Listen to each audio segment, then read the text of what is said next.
What's up, everybody? We are Team Diversity, and we are back with another check the mug.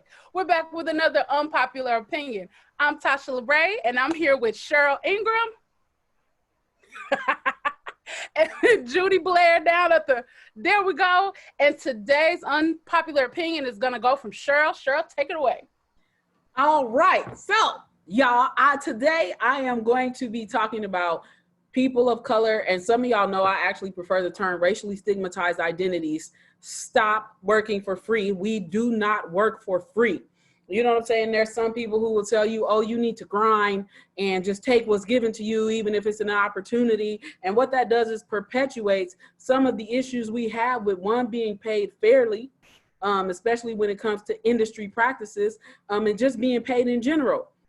So my unpopular opinion is people of color, stop working for free. We do not work for free. I think that all too often we have been made to believe that we're not experienced enough to receive equitable pay. Or you'll get companies, for example, I'm a consultant. One of the things companies always try is they will email me and say, hey, like recently I had a conversation with someone on our email list about the fact that they were like, we have a group of white people who want to train in a company, and we would just love 15 minutes of your time to help us create the strategy for the training. And they always start, it's coming when people are like, we have a very small budget. I'm like, oh, that's too bad. That's too bad. And don't get me wrong. There's times when I will do certain things, for example, as like pro bono work, even for a tax write-off or whatever. But if I'm really passionate about something, then it's my choice and people don't have to ask me. I'll reach out to someone and say, hey, I'm interested in supporting you. What do you need? You know what I'm saying? But when people reach out to me and assume that I'm going to do something or tell me to do something without pay, I can become furious, y'all. It's like, for example, I had a company who reached out to me and said, can you send us emails to send to our company about certain issues that are going on with DEI? And I was like, that's not in our contract. You know what I'm saying? I was like, all you purchased from us was an assessment. Why are you asking me to help you with strategy work? When I wrote in the proposal 5 hours of strategy work, you told me, no, you didn't need it. You didn't want it. So now you don't get strategy from me for free. If you like to revisit the contract, I am open to doing that. But I need you to know, as a Black woman, I'm no longer doing DEI work for free unless it's my choice and not your request. And so I need people of racially stigmatized identities to understand your knowledge is worth value.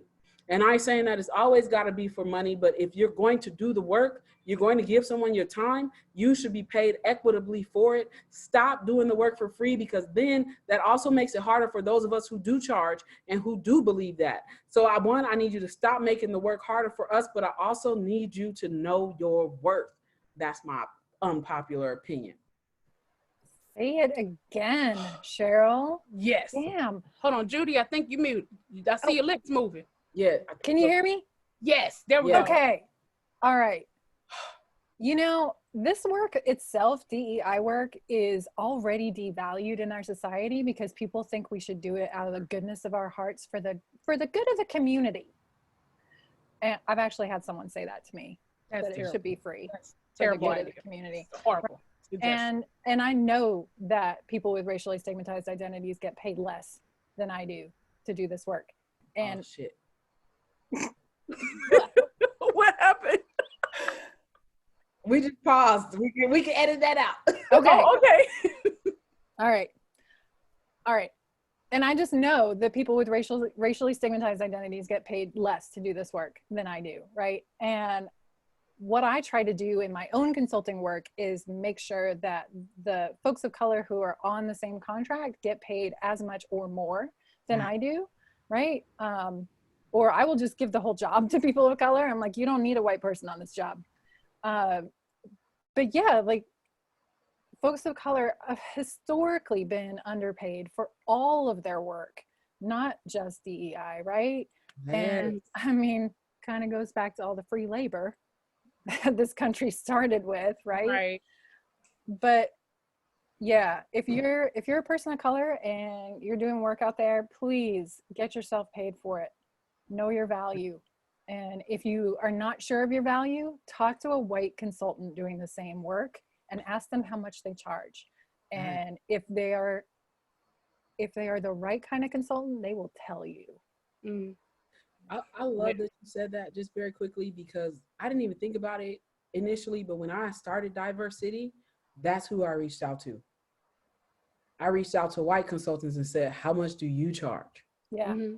Yeah, so that's a great fucking point. Yeah, I know. Even though like I haven't been in DEI as long as you have, but just doing small things like starting a small business, even taking some of the jobs that I've gone for, I never knew to negotiate my pay. And then sometimes when I put a price on the products and services that I was selling, I felt like, okay, well, maybe people will think it's too high. Maybe they won't see the value in it. And a big reason was because I didn't know the value that I was bringing to the table. I had my own insecurities about it. And so it was a matter of, well, let me just take what I could get. Yeah. And if you keep taking what you can get, you start to get this misinformed view of what you're worth, you know? And even if you don't know, like, you can simply go online and look at the median range between, you know, for the job that you're doing. Look at the job description, look at that pay, and then base your price there, and whatever that price is, stick with it. Yeah. And demand that that's what you get, because you're worth that. Yeah. But I think a lot of people have been afraid for a long time to even just to do that. Yeah. And it's all for fear that either you won't be valued, that someone will walk away and you'll miss the opportunity. Then there's that idea of, well, I don't know when this opportunity is going to come again.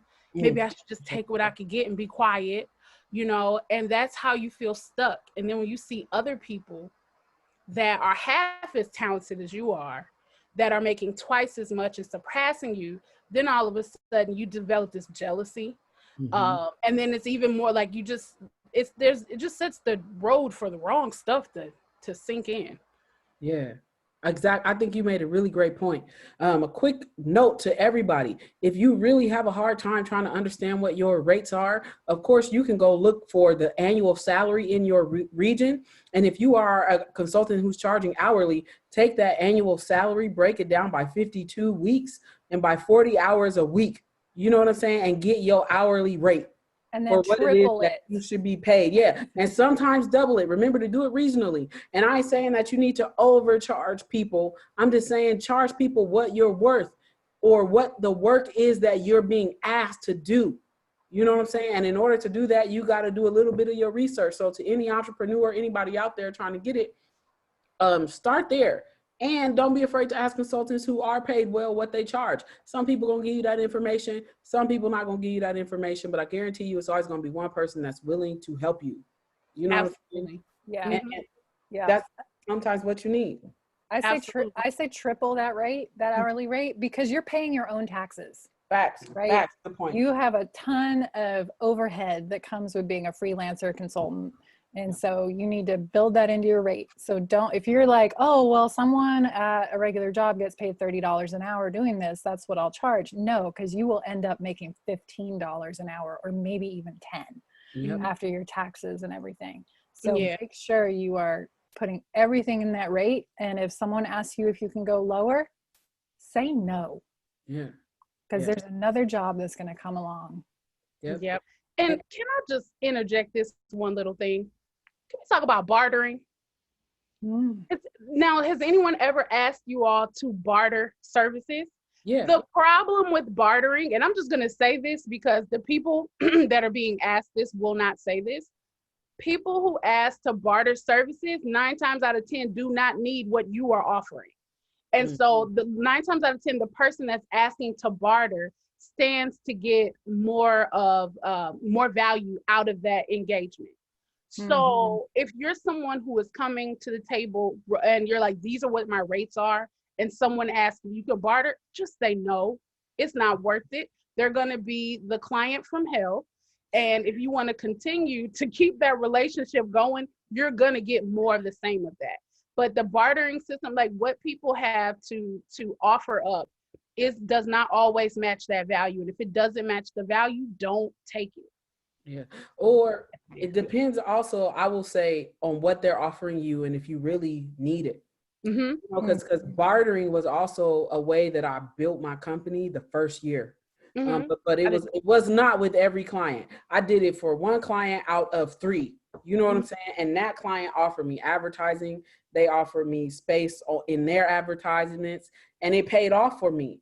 But you got to know what it is that you need, because sometimes they offer you shit that you don't need. For example, I had a chamber of commerce that was like, we have 20,000 small businesses that will get your business and be advertised to you. Then I went and looked up their businesses. Half of those businesses was like coffee shops, you know what I'm saying, fabric shops. Those people not gonna call me for my services. So I had to go back to the table and say, nah, that's not gonna work for me, because half these 80% of your clientele are not going to be my clients. The ROI is not enough. You know what I'm saying? So know what your ROI is.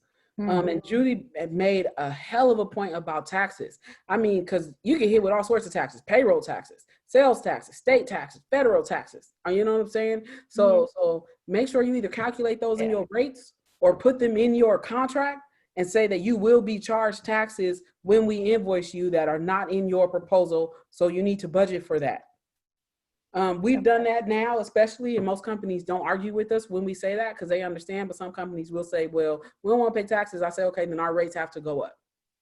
You know, but we've never really had a lot of companies push back on that. So I just wanted to be clear about that. The fact that, you know, people of color don't do work for free. And I think Tasha made a hell of a point too about be mindful of how you barter with people, because sometimes people will use you and then they'll always have that expectation of you. And as you become more popular, your worth goes up. Your value goes up. You know what I'm saying? And don't forget about cost of living adjustments on in your rates. Yeah. All of this. Real talk. Anybody else? Get paid what you are worth. Facts. And all of the story. Worth as is being paid in your industry, worth, not worth of what somebody made you believe that you're worth. Yes. That part. That part. Hold on, commercial. Yes, we'll end on that. I'm gonna sip my tea. Subliminal message here. Right. Shopdiversity.com. We'll put the link in the description box below. Yes. All right. But on that note, we're going to close out this segment of Unpopular Opinion. So let us know. What do you think? Do you agree? Do you disagree? Do you have something else you wish we would have said? Let us know in the comments. And if you like what you're seeing, make sure you subscribe. Make sure you hit the thumbs up button. And also make sure you, like I said, leave us a comment below. But we'll put a few links in there. You can check us out. You can grab some swag from our shops, all the things. All right. So we'll be back for another segment pretty soon. Peace. Thank you. Love y'all. Stay healthy out here. Oh, yeah. Drink water.